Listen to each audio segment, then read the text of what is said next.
Yes, ladies and gentlemen, we've got lawsuits, we've got sponsorships, and we even got news on a new streaming service. It's going to be a good one. I'm Jack Farmer, being joined by Raj Giri. It's Wrestling Inc.'s News and Notes Show. Raj, how are you? Good, man. How about yourself?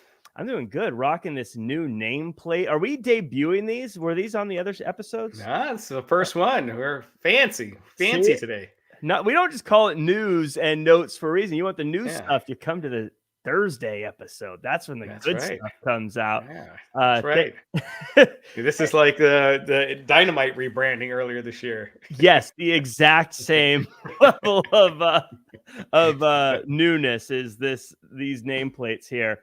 Lots of fun stuff to chat about here today. I didn't think we were going to have a lot to talk about, but we started really putting some ideas out there. There was actually a lot of good stuff. I want to thank everyone who's already joined us in the chat, whether it be Elizabeth or Jeremy or Sherrod or Veggie Gamer. Good to see you, Brian Reyes, Samantha. Thank you guys for being here. But this is a new show. This is something this is our third week, I believe.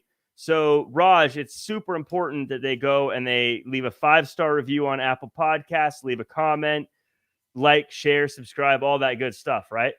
Absolutely. It's more important than ever. So it keeps us going. You know, I no longer own the website. Static Media owns it. So it lets them know that people are paying attention and they enjoy it. So please keep those reviews and those likes coming, and on YouTube, you know, like and subscribe. It really, I know it can be annoying, but it does mean a lot. And it definitely, helps us out with the bosses and them wanting to keep this going. So definitely help us out. Yeah, if you're not the boss, what am I being nice to you for anymore? I don't know. I keep acting like it. So, but yeah, it's new overlords here. We got to impress them. So even if you've hit the like button before, do it again. Even if you only watch us on YouTube, just hop on over on Apple Podcasts real quick and leave a 5-star review there. Those things, they go for miles. They're really important. So, some big stuff in the news. I say we get into the first news item. It's not a fun one, Raj. It's a sad one. Lanny Poffo passed away. Known during his time in the World Wrestling Federation as Leaping Lanny and the Genius. He died at age 68. The news was broken by Hacksaw Jim Duggan on his Instagram page this afternoon. The cause of death is unknown at the time of this reporting. You can read the whole article on Wrestling Inc. Raj, just sad news to hear when someone passes away. Of course. And Lanny Poffo, he's one of those guys that, kind of a really memorable figure from the late 80s, early 90s when he was the Genius. It was a really memorable character that he had. But it's kind of forgotten about in a lot of ways. I think when people think of that era, they forget about him. But he was a pretty famous character during that time. He even beat Hulk Hogan on an episode of Saturday Night's Main Event by countout. It kind of kicked off the Hulk Hogan and Mr. Perfect feud. The Genius was managing Mr. Perfect. And before that, in the earlier days was Raising Hell and with Randy Savage and, starting trouble with Jerry Lawler, in ICW, the ICW was an outlaw promotion. Mm-hmm. And they were trying to get, Jerry Lawler's attention. Raised Hell eventually led to Savage, going into Memphis and having some matches with Lawler. One thing with Poffo, and I've interviewed him, for the site before. Lanny, he's just one of those really humble, really nice guys. I remember I had scheduled like 20 minutes for the interview. We went over an hour, and he just loved his brother so much. And that was something you just saw over the years with both Randy and Lanny. Wherever Randy went, he wanted Lanny to go. Randy joined WCW, he wanted Lanny to come in, and basically gave up part of his salary to pay for Lanny's salary so he could come in.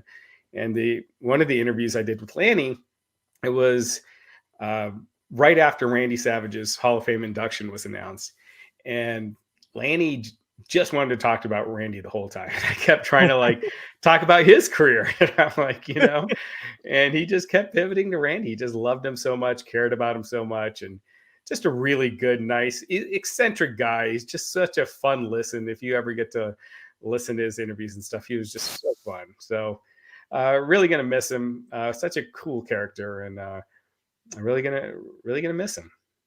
By the way, shout out to Randy Savage. I mean, we talk about trying to help out our friends and family. He literally cut from his own paycheck to help out his brother there. Yeah. We got some chats here. Brian Reyes saying, "Rest in peace. You're reunited with your parents and your older brother, Macho Man Randy Savage."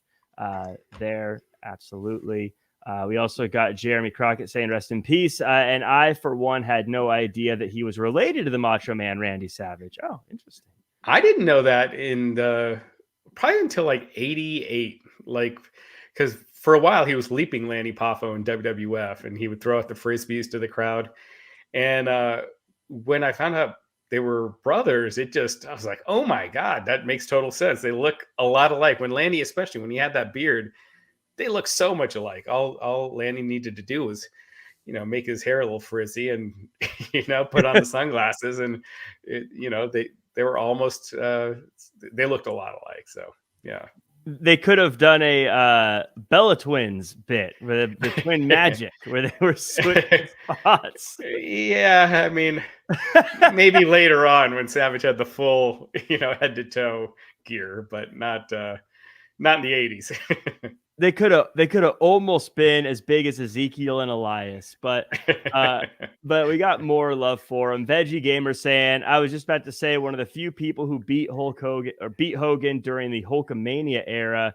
Veggie Gamer, can you think of who was the first to beat Hogan on Saturday night's main event? I'm almost thinking he was the first. I can't remember anyone else beating him. And granted, it was countouts and DQs back then. We're not, I mean, even now they're not real losses, but it was still beating Hulk Hogan on, in front of over 10 million people on Saturday night's main event. So I can't remember if anyone else was able to do that before. I think there might be one that beat him by countout and it led to a return match. I know King Kong Bundy did, now that I think about it. Anyway.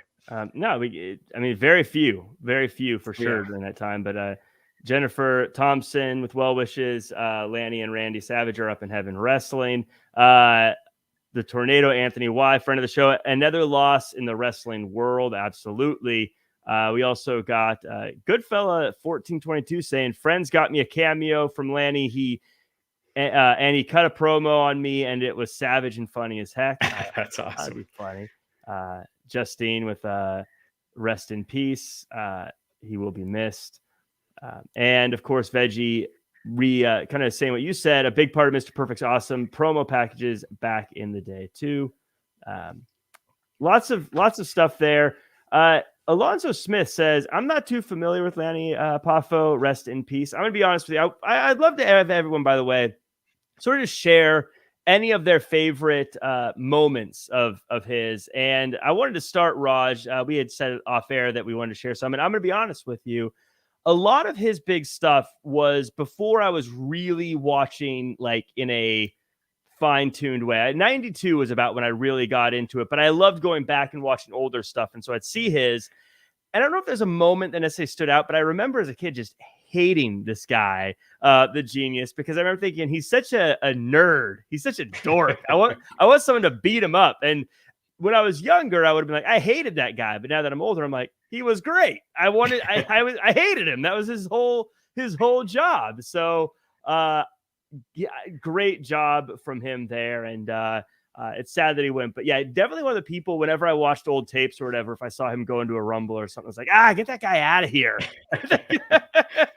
For me, 3 definitely stick out. Like I mentioned, him beating Hogan, because no one even thought that was a possibility. It was Hogan's going to beat him in 3 minutes and then set up something with Perfect. And they did that. And then number 2 would be the backstage angle where they took a hammer and smashed Hogan's championship belt. That was like the first time that had been done on WWF, in their heyday. And so that was a huge deal. And then the third, I think, would be when Macho Man became Macho King, and Lanny Poffo, he did the coronation and read the poem. And I was like, oh my gosh, Lanny Poffo and Macho Man are in the same segment. I don't think that's ever happened before on WWF TV and since. Never happened to WCW or WWF again. If anyone can think of another time, let me know. But I believe that was the only time. I remember I grabbed my dad and I brought him down. And I was like pointing at the TV. I'm like, Right. My dad's like, yeah, he's Macho King now. I'm like, no, he's Lanny Poffo and Macho Man on at the same time. And my dad was like, oh my goodness. Yeah, which is funny that you say that, because looking back, or it's interesting today, brothers are always put together. Brothers and sisters are always put together on TV. But you're right. For some reason, they were always kept apart in that way. Yeah, I'm sure there's a reason. But yeah, that's funny. It's surprised they didn't do more, especially since clearly Macho Man wanted him around. But I mean, they never acknowledged Macho Man and Elizabeth as real life married couple until they started having marriage problems and then did a wedding angle. So, of course, you're having problems. Wedding angle. M. Rouse in the house saying, Jack, I remember seeing Lanny at a house show in Phoenix in the late 80s. Oh, that'd be cool to see. And a few more rest in pieces from Forgotten MMA and Jeffrey Sullivan. Always sad when someone passes. James Pott says, I'm the world's smartest man and beefcakes double dumb. Gosh. If it was 10 years ago, I'd have some of his poems that I could recite off the bat, but it's like, old age, it kind of does bad things to your memory. But I remember like Mr. Perfect, so close. I almost have it. Yeah, he was definitely one of the people I just remember. I would always watch old tapes of the stuff, and I'd always, again, like, in all the right reasons, looking back as a kid, I didn't realize. I was just like, I hope someone beats him up. But now looking back, I'm like, God, he was so good at making me want to see whoever beat him up. You know what I mean? Like, he was great. Yeah. Because as a kid, I was like, what? You wear a graduation cap? You're all about learning? I can't deal with that. I'm a kid watching wrestling. I want to see people beat people up. That's what I want to see. He wore the graduation cap, but Macho Man came out to the graduation song. That is an interesting about that. I haven't actually thought that is interesting. They were like, they both wanted a graduation gimmick, and they're like, listen, we'll split it. You can think, yeah. Somewhere there's the it's like the movie Twins, but there's like a version of them together where it's both those things, and he's just the graduate. But Adam with the rest in peace as well. And Phil with a happy CM Punk's. I can't pronounce the groundhog's name. Punxsutawney Phil Day. I never knew that was a real thing because I saw Groundhog Day and I thought it was made up. And it wasn't until like years later that I knew it was an actual thing. It wasn't Punxsutawney Phil. I didn't realize it was. I always knew it was a thing, but it didn't really sink into me how absurd the idea of Groundhog's Day is, and that it's a national thing. And what it was, it became a whole different thing. Like during the pandemic, like when everyone's like, "Oh, it's like Groundhog Day," and like that movie kind of became a whole thing of its own. Again, I don't know. Right? It's just weird. What a weird tradition. Like if you explain that to someone who doesn't live in America or think about it, they'd be like, so wait, you wait for a groundhog to look at its shadow? That's how you tell the weather. Weird. In any case, Rouse with a question that, I'll be honest, Raj, I get all the time, and on the shows I see it all the time. So I'm just going to throw it to you. Surprise here, but we want news and updates on how Matt Morgan is doing. Any Matt Morgan news? Yeah, I mean, he's still killing it in Florida, politician, and yeah, he's doing great. That's what I kind of knew the answer, but I get asked all the time. I was hoping you saying that will make people stop putting that in every single chat on every single show. So good to see. What's up, Ryan? Good to see you. Tornado saying, fun fact, Robert Stone did a graduate gimmick years before he was in NXT as Rob Echoes in ECWA. Did he come out with the song Pomp and Circumstance? I guess it was that's a royalty free song, isn't it? I mean, I think so. Yeah. Yeah. So I'm gonna start coming out to it. Why not? Yeah. Music. What you gonna do about it? So, did the Genius? I don't think the Genius had entrance music. Like, I think he just was like in the ring and started doing his poem. I have to double check that. You might be right, because I don't know what his music would sound like now. Because that would have been perfect, the graduation song. Yeah, I mean, they wouldn't have done that obviously because of Savage, but yeah, it sounds. Yeah, it would have made so much sense. I never understood why Savage came out to the graduation music in general. I was always like, why is he coming out? But it fit. He had all this craziness going on. This beautiful ballet. He looked crazy, but he had this, very nice robe with a wild headband and sunglasses, and it all fit. That's just worked together. I guess at that point I was like, look, he asked for tassels, he got him. The cowboy hat, he got him. The sunglasses, he got him. The valet, he got him. I'm not going to say no once he asked for the music. At this point, just let him have whatever he wants. Yeah, it worked with him. Like DDP, I remember back in the day, he would have so much stuff. He'd have like a cigar and chewing gum. And so, but it didn't work on him until he toned it down. But with Savage, it worked. Well, when you're getting started, you have to find stuff that people will latch onto. And so I'm sure you're just like, I don't know, maybe it'll be the cigar that people remember me for or whatever. But Johnny says, I remember the Genius. And what years was Lanny in WWE? I started watching in 96. I believe it was like 88 to 92 or 85 to 92 or something like that. Yeah, he came in as Leaping Lanny. I want to say 85. Yeah, 85 to 92. And he became the Genius in 89. So he came in, got like a little bit of a push at the beginning. He was like they didn't beat him for a little bit. And then he kind of became a job guy. And then he became the Genius, kind of got a push with that. And then he kind of ended up becoming a job guy too. He managed, I think the last guys he managed were the Beverly Brothers. Yeah. I think that's where most of my actual memories are of him is if I'm not thinking of just watching old tapes and stuff, is when he was managing. But Tornado say, no, Raj, it was kind of the graduation song, but a record scratch mix. He had a manager, Carlton P. Hightower, and his tag partner, Billy Bax. What's it? The Savages theme? Not the original. Savage's old WWF theme was just the pomp and circumstance. But they did cut it out when it starts going dun dun dun dun dun dun dun dun. Yeah.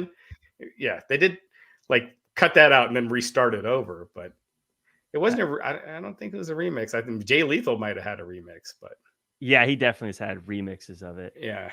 Veggie said, I had no idea Macho's theme was a graduation theme. I would have loved to graduate to that. We watched Fantasia 2000 when that came out, and one of the music pieces is set to Pomp and Circumstance, and all I could think about that whole piece was Savage. It just took me out of the movie. They shouldn't have done it. Screw you, Disney. Yeah, it is in my mind. It is Macho's theme more than it is graduation. Now it's flipped in my mind. When I was younger, I was like, "Why is he walking out to that song?" But now I'm like, "Why are these kids walking out to Savage's song?" So, as we move on, and feel free, by the way, guys, in the chat to just if you have any memories or moments with that you remember of him, let us know. We'll try to shout it out here, but. I want to talk to you about something big that happened this week, Raj, and it was this little show called the Royal Rumble, and it did pretty well, all things considered. Everything I've read, Cody has won the Royal Rumble. The bloodline is fractured. Lots of chitter chatter on social media about it, but I haven't heard your opinion on Cody winning the Rumble and going to Mania. So, we talked about it last week. If The Rock and Stone Cold weren't in, who would be the right call? And it just depends. Sami Zayn is a part of the hottest storyline that WWF. Now I'm saying F because of Lanny. Yeah. And big thanks to Ray on Twitter. RJ, I mean, sending the Genius did have a theme. He sent it over, so we'll try to pop it in here in a little bit. But Sammy, from a storyline perspective, I think was the right choice. Just because, just from storyline, it's the biggest storyline they had. But at the same time, you also knew that he's not going to be the top guy. So if he won, probably be a temporary thing, kind of similar to Kofi Kingston, and then they'd move on. Whereas with Cody, as far as anointing the next top guy, and Cody is the closest thing they have to that, and that would be the place to do it. So it's kind of one of those, like, which way do you go? Is that you? Oh, I don't hear anything. Oh, it's playing on my Twitter. Sorry. 1 second. Yeah. So as far as anointing the next top guy, Cody's the guy. WrestleMania is the place to do it, and they kind of do need someone else at that really top level with Roman. Like the Roman Brock territory, because you also you have Seth and Drew McIntyre and those guys, but as far as the top guys, it's really Roman and Brock, and I feel like Cody can be at that level. So this would be the event to do it. So it's like really tough which way you go. WWE made their choice. I can't say it's wrong or right, because in that case, it does make sense to make the next top guy. So yeah. And they are going to do Sammy at Elimination Chamber, Sammy versus Ray Sammy versus Roman in Montreal. So, and that'll be huge. I mean, Sammy's hometown should get a huge reaction. So it'll be a couple of big months for WWE coming up. Yeah, ask Drew McIntyre how it goes down when you have a match with Roman in your hometown. You have Tyson Fury come out and sing along with Sammy after the show. Yeah. Or I guess it's Canada, so it'd be like Alanis Morissette will come out and sing something. Wayne Gretzky will come out and sing with him. But I had my ideas of what I thought they should have done, but I swear every time they do something like this is better than I thought it was going to be. So whatever, I trust them. And there's a lot of people who are worried about, like, well, it should have been this. It's the best it's ever been. Just let them do their thing. Quit nitpicking them. That's what I say. Yeah, it's kind of hard to argue when they're just doing like crazy numbers right now. The SmackDown last Friday was their biggest in 18 to 49 in like 2 years since that Christmas 2020 edition that had an NFL game before it. Mm-hmm. Otherwise, it wouldn't have done that big number. So realistically, it's bigger than even longer than that. He beat the Cena number from last month. I mean, it's just huge. And they're just Raw 30 again, biggest in years. Raw last week was a huge number. So, or Raw this past Monday. So it's hard to say like you guys are not doing it right when all signs are pointing to just the biggest success they've had in a long time. Their merch sales at the Royal Rumble were up like 40-50% from the year before. Way above the attendance. So they're just, they're firing on all cylinders right now. So it's hard to really question until they don't. Right. And it's not like they're beating the numbers by a little bit. Like they're right. crushing them. I do have one question from Veggie Gamer. I think this is actually really important, and I need to hear your opinion about this. Veggie Gamer asks, Raj, enough of all this. What did you think of the Mountain Dew Pitch Black match? Glad. As far as gimmick matches goes, that was one of the best I've seen. Because it was short. Oh God, man, LA Knight. Everything I feared happened, but hopefully they don't continue him and Bray. He moves on to something else, and hopefully he's still featured on TV because he has just done such an outstanding job. Bray. He's so talented, but man, they get sucked into this magic, eerie stuff, and it just ends up just killing me. So definitely the worst thing I've seen on WWE TV in a long time. Yeah, I have faith in LA Knight, but speaking of this Pitch Black match, it's a good transition because the Hollywood Reporter is now reporting that WWE Senior Vice President and Head of Global Sales, Craig Stimmel, is saying that sponsorship revenue is 43% higher for WrestleMania 39 than it was for the entirety of WrestleMania 38, going to the point of things firing all cylinders.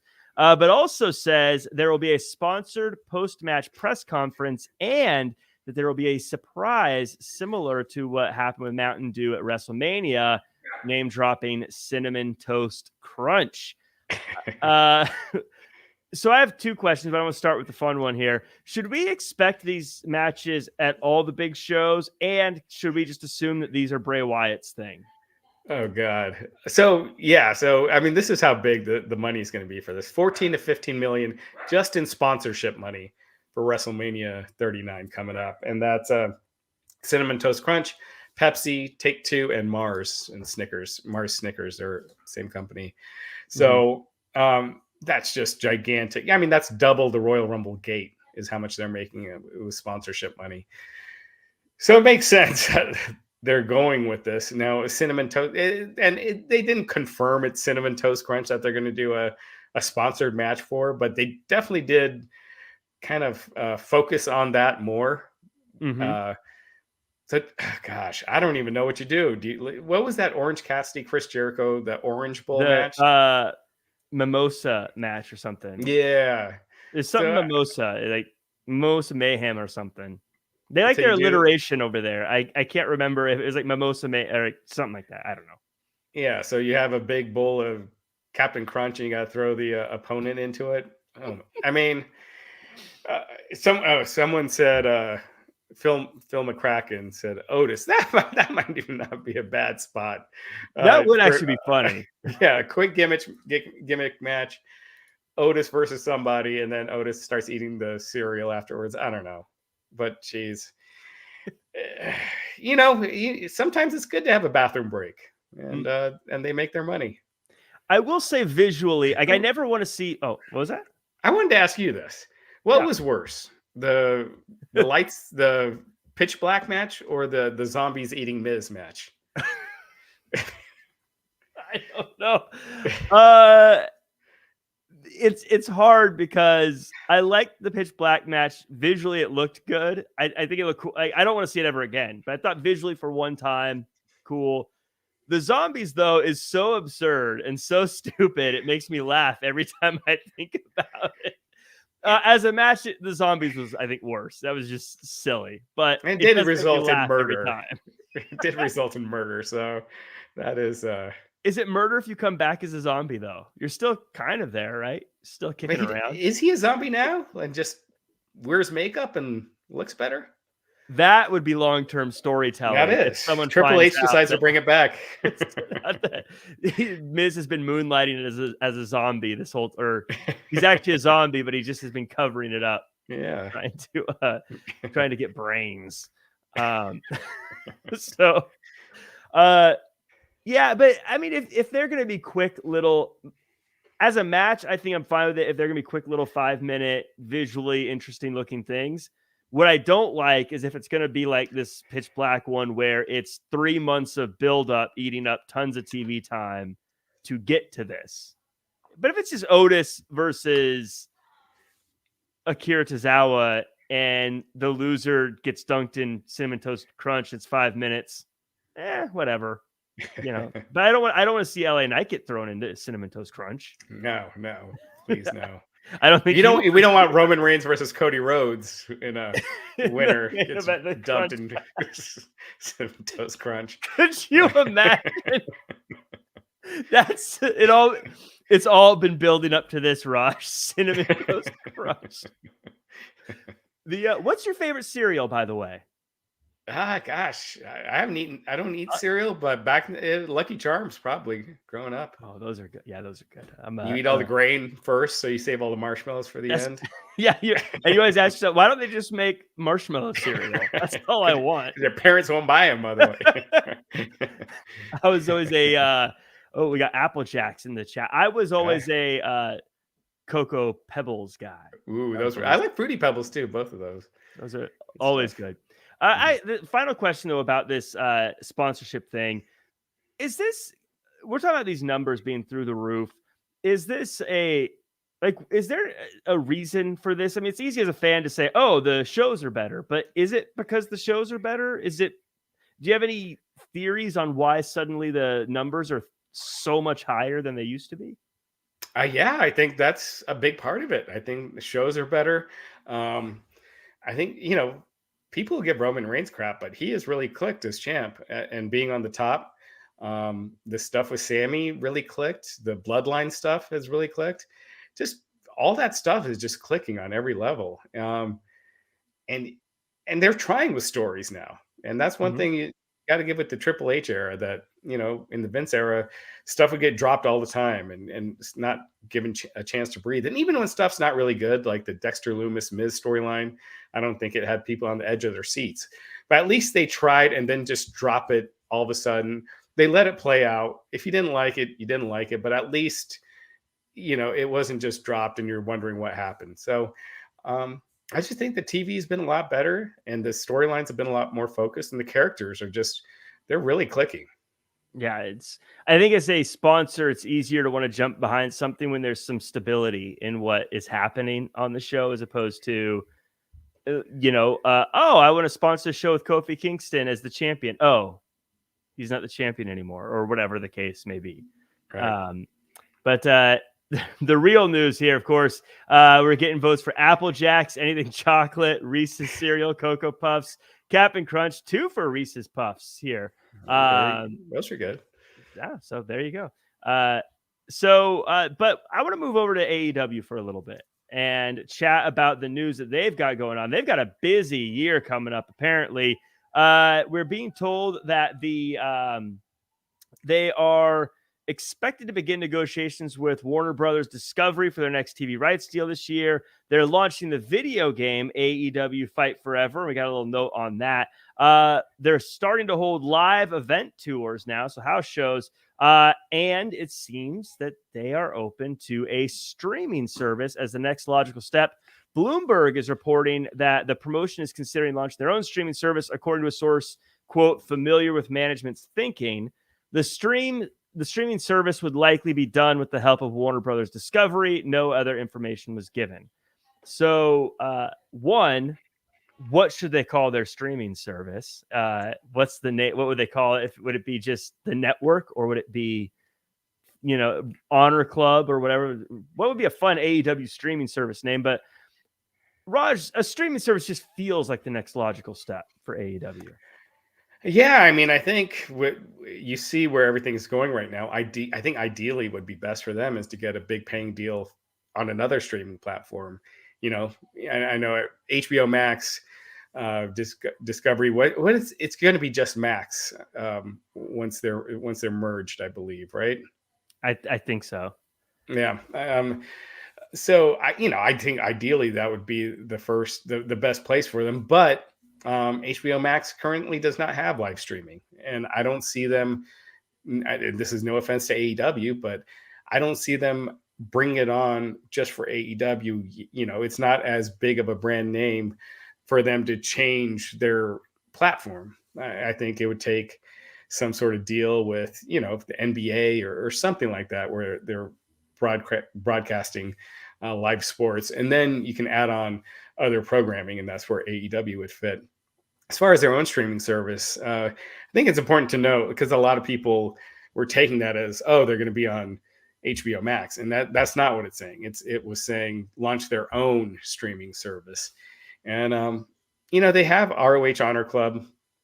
They've added content to that. Now they did say that right after, basically after Wrestle Kingdom, they'd announce plans for the ROH TV show.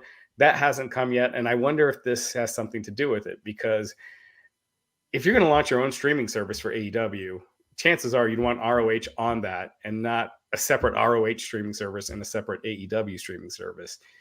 And if you want this AEW streaming service to really take off, you really have to have first run content.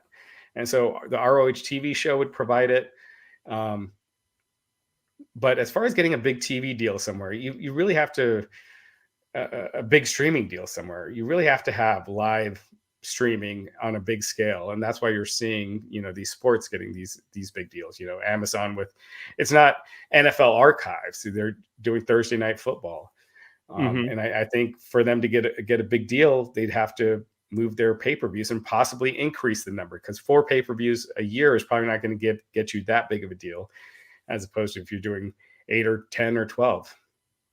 Yeah, you definitely need new stuff, because I look at WWE Network, and while I like to go back and look at old shows sometimes, I would never sign up for it just for that. It's just because it's just nice to have. Though, depending on the cost of a AEW streaming service, if I didn't have, if it offset the cost of buying the pay-per-views, that would make sense. But then, I mean, that'd be less than like $10 a month that they could charge. Otherwise, I'm losing money on the deal. Yeah. Is it possible? Does HBO have anything that they would stream live? Like, do they have a deal with NBA or anything like that? Like, and I guess I ask because I know Peacock had some issues when they first started live streaming WWE. Is it possible that maybe HBO would say, let's sort of test things with AEW, work out the kinks, and then get the bigger fish? As far as I know, HBO, I mean, Apple TV does have plans for live streaming with, God, I want to say soccer. Obviously Amazon has it now. Netflix doesn't, but they are going to do I want to say a Chris Rock live comedy special is the first, and that's coming soon. So they are adding live streaming to the platform, but I haven't heard anything with HBO Max. As far as on the streaming service. So no. Well, and maybe I would imagine they would just do one on their own. I don't think they'll go on to a streaming service to start. I would imagine it's on their own, but even then, you would need, if you did Ring of Honor and pay-per-views, I guess that would offset the cost. I don't know. It'd be interesting. Because it's expensive. I mean, granted, WWE, they had tons and tons of archives that they put on there, but it's not a cheap thing. So if you want to get people to subscribe, you got to have more than old episodes of Dark and Rampage and Dynamite. You gotta have more first run content, because there's so many streaming services out there now, and when people are picking and choosing, just having archive programming that most of it you could probably find on YouTube, it's gonna be tough. Especially a lot of the archive footage they have is available elsewhere too, like the Ring of Honor stuff. And I think Ring of Honor had all their episodes on YouTube at one point. I can't remember, but Elizabeth Ray Rab bringing up that HBO had a deal for boxing back in the day, and yes, we're not talking about HBO the channel, we're talking about the streaming service with HBO Max. Two different animals, the streaming versus the broadcast. But I would love for them to get a network, just because I don't like paying for their pay-per-views every couple months. We got a couple super chats here. Jimmy Fingers 19 asking, will Mark Briscoe become a singles competitor in AEW now? And if so, could you see him becoming a top guy in 6 months? Also, did anyone see his eulogy to Jay? I did not see the eulogy, and I do not know his status as far as AEW goes. Raj, do you have any insight? Yeah, he's with AEW now. The eulogy was great. Mark Briscoe, I think one thing is him and his family, they truly believe that that they are going to see him again in heaven. And they don't, and because of that, they've really held it together well. I thought Mark on Dynamite and at the funeral really held it together. So, really tragic, sad stuff, but they're confident they'll see him again. Yeah, and it'll be interesting to see how they use him. I mean, obviously, right now he's clearly a talented wrestler. Obviously, there's clearly a lot of buzz around him. I mean, obviously not for the reasons he would like there to be, I'm sure, but there's a lot of buzz around him. He's talented.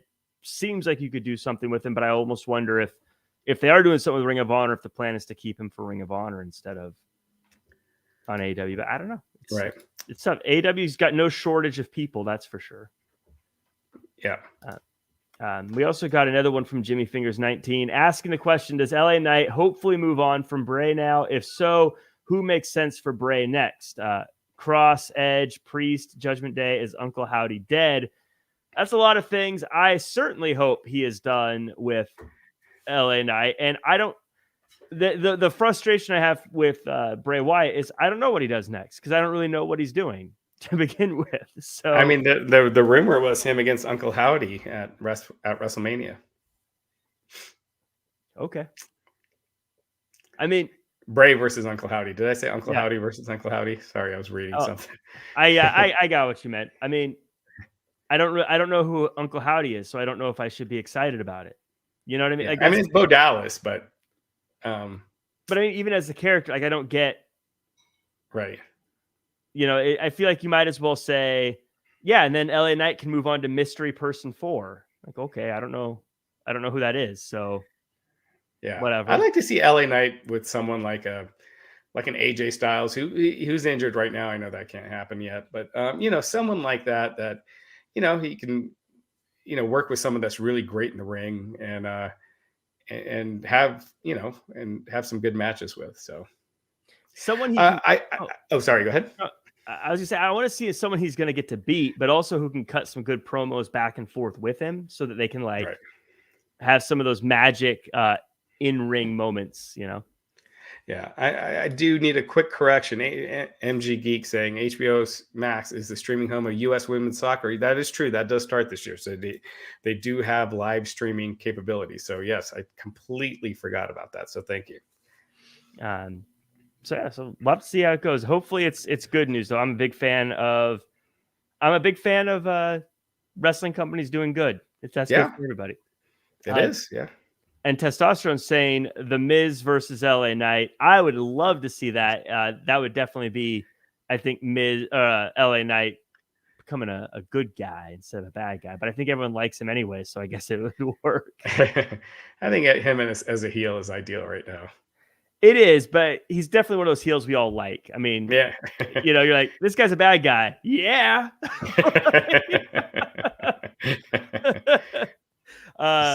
Someone mentioned Edge. That would be pretty cool. That'd be cool. He looks like he's gonna be tied up with Judgment Day for a minute, though. I can't wait for that to be over. That's kind of run its course. Him versus Finn will be awesome, but I really feel like that's run its course. That'll be awesome. Their Mania match. All right, are they gonna do Mania? I wonder if they're just gonna blow it off at Elimination Chamber. Didn't he say he's retiring in Canada this year? I don't think he meant this pay-per-view, but he did say this year. Well, I'm sure their entrances at Mania will be awesome, but yeah, if even when he came back, I was like, oh yeah, this is a loose end, isn't it? Mm-hmm. It's like, okay, I guess we got to tie up this loose end. I feel like Judgment Day is so different than it was when he was in it. It almost feels irrelevant now. It's like, oh yeah, you were a part of this. It's like now when Cody and Finn are like, oh yeah, I'm the leader of Bullet Club. Like, are we really talking about that still? All right, no one cares. But something that as we move to our last news item of the day, we're going to bring it down a little bit. The saga of lawsuits filed against Vince McMahon continues. This time with yet another shareholder filing a complaint on January 26th. The investor, Dennis Palkin, is seeking more information regarding the, quote, horrifying allegations that have been made about McMahon and to remove and bar him from serving on the WWE's board of directors. According to Bloomberg Law, files have been requested as well as statements that McMahon tried to stage a coup when he came back. Lots more there, which you can find at WrestlingInc.com. But Raj, the big question here is this a real story or is this just kind of boardroom politicking? I mean, these investor lawsuits, there were a couple, you know, there was a class action lawsuit over, you know, everything that happened in Saudi Arabia, and that got settled out of court for tens of millions of dollars. So as far as it on camera, are we going to see anything, or are we going to see Vince step down? I really doubt it. But you know, it's something worth keeping your eye on and seeing if more people join in lawsuits like this, if it becomes a class action lawsuit. But by the time it gets anywhere, there's a good chance the company might already be sold. So, you know, I don't know. I don't know. We'll see. Yeah. I'm not a legal expert, so but from what I've seen in the past, it hasn't really changed too much. That's why I was kind of wondering, is this a real story here? Because it does feel like by the time something works out, Vince won't be there anymore anyhow. But I don't know. We'll have to see how it goes. Obviously, probably not Vince's favorite news to have another one of these issues come up, but just another example of how Succession season 4 isn't getting here fast enough. No kidding. The world doesn't stop for anybody. Coming out soon, Succession 4. It is. I saw the trailer. Did you see the trailer yet? I did. Yes. You're definitely a Succession guy, right? Love it. I love it. I'm super pumped. It'll be the kids versus Logan. I'm kind of rooting for Logan as the show goes on. It's such a cool name too, Logan Roy. Oh yeah, he's just, I don't know. He's such a he's unstoppable. He's I always crave McDonald's when he's talking. McDonald. Well, maybe Succession needs a sponsored episode where he's the voice, right? The but he's that guy. Logan Roy is? Yeah. Is he really? Yeah. I didn't That's know his that. voice on those commercials. It's like when I found out what's his name? One of the guys from WCW is the voice of Tony the Tiger. Marshall. Lee Marshall. Yeah, when I found out he was the same guy, I was like, "Oh my gosh!" And then I couldn't unhear it. But another big story. I'm sure we'll either find out a lot more about this story, or it'll be settled outside and we'll never hear about it ever again. And Dennis Palkin will probably walk away with a couple extra bucks in his pocket. But real quick, I wanted to mention, did we mention Fight Forever is not coming out till later this year? Oh, that we did not. So yeah, it's coming out later this year. You had actually mentioned that there was a typo that said it was later this month. Yeah, and that Bloomberg article that we mentioned earlier, it said AEW Fight Forever coming out later this month, and they fixed it. It's later this year. Obviously, later this month would be ridiculous because you want to have a big marketing campaign behind it. So later this year, and we'll see if that happens. I don't know. This thing seems like it's been long in the tooth. Yeah, because I know is 2K WWE's game's coming out later this month, I believe, or maybe not this month, but sometime soon. No. Usually around, it's close October, to Mania, right? Usually. Is it October? Am I thinking October? Yeah, I think. Well, actually, I don't know about this one, but usually, yeah, this one's March. You're right, and then, but usually it's announced like, isn't it usually October? I'm not a gamer, so, but I always thought it was usually announced after Mania, and then they release it in October. I thought usually it's like announced it's coming out in October, and then it usually comes out around WrestleMania. At least the past few have, and then I think they're probably confusing those two. But from what I know about video game, from what I feel like from the lack of what we heard from AEW, I feel like we probably won't get it this year. I could be wrong. It feels like we would have heard more about Fight Forever than we have if it was going to come out this year. Yeah. And yeah, 2K23 March. But yeah, previous years, it used to be, they launched the cover in the summer and then it'd be October. Those covers, by the way, look great lately. I don't know, like the Rey Mysterio one and the Cena one. I feel like they're always the same game, but they look cool. Yeah. Mark is asking us to talk about AEW ratings. I'll just mention it real quick. I didn't think there was much here. They're down from last week. They did 901,000 viewers on Wednesday, down 10% in viewers. That 0.31, 18 to 49 rating, down 3%. Number 2 for the night on cable. And year over year is down 6% total viewers, and 18 to 49 was down 11%. Those numbers are kind of in the range of what it's been doing. They did, last week was kind of a special episode. They did over 1 million viewers for that. But outside of that, this is kind of the range they've been at, kind of that 900,000 range in the 0.3 to 0.33, 18 to 49 demo. Yeah, they've been sitting there comfortably in that 900,000 range.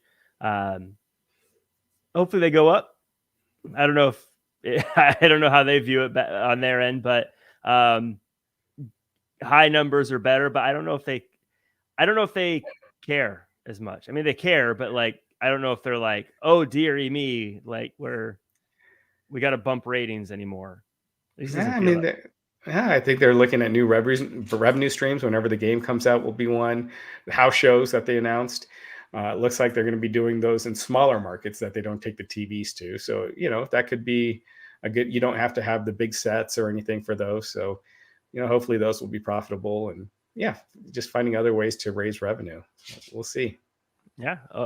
Nothing but love for AEW. Hopefully I like when I hope Impact's successful. I hope they make a bunch of money. I hope MLW makes a bunch of money. I hope everyone makes a bunch of money. Yeah. The better AEW does, the better it is for WWE and vice versa, and all the wrestling companies. So yeah, for sure. Yep. But yeah, I think that's the news for us today, Raj. I think we got it all. I think so. Yeah. Covered quite a bit.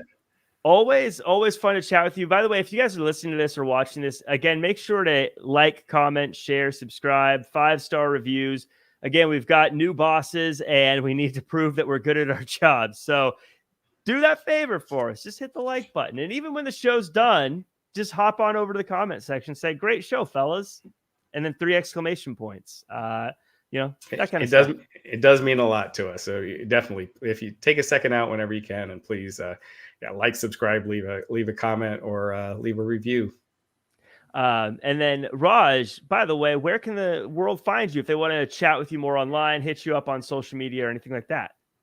On Twitter at the Raj Giri, and me and Jack, our financial videos are up there at Practical Money, youtube.com / @sign Practical Money. Yeah. and keep checking us out. New Practical Money. One of these days we'll have a new one out. It's just been so busy, but yeah. Yeah, it's been a kind of crazy time, but we will have more at Practical Money. Lots of fun. It's fun chatting with you about people talk about the business side of wrestling. This is just the financial side of life. So check out at Practical Money. You can follow me at Real Jack Farmer across all social media. Make sure to check out all the Wrestling Inc. stuff, though. Follow at Wrestling Inc. Check out the After Raw show, the After NXT show, After Dynamite show, the After SmackDown and After Rampage show. By the way, I'm seeing it in the chat here. Everyone wants you to come back to the after shows too, Raj. You're missed. When there's a spot open, I'll stop in for sure. No, you're the new Matt Morgan. Everyone's wondering where you've gone. I'll definitely be popping in here and there.